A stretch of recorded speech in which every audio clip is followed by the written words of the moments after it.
I think one of the real challenges in making indie games that were either inspired by, or are at least very similar to, other titles is managing to differentiate yourself and then looking to improve on the formula. Honestly, if there's already a decent game out there already showing how it's done, if you're not going to aim to knock it out, there doesn't seem to be much point in getting in the ring.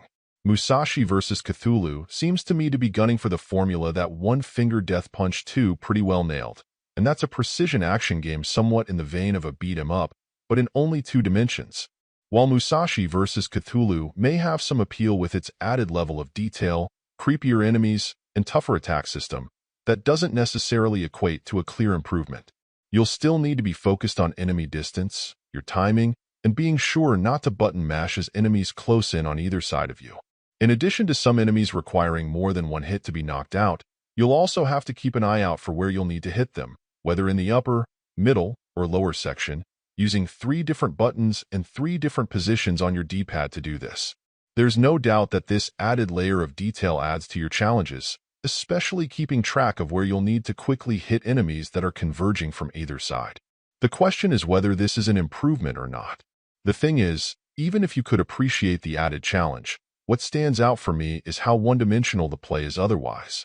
The fun of One Finger Death Punch 2 wasn't just the action, it was the big picture of it all.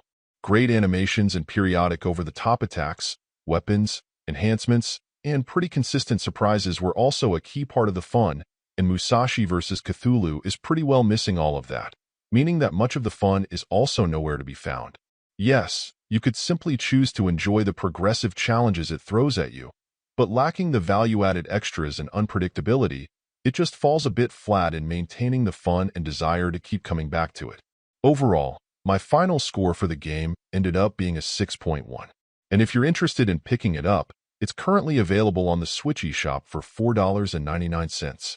Thank you for taking the time to listen to this review. And if you'd like more information or ideas of indie games worth checking out on Switch, be sure to click on the link provided in the description. Until next time.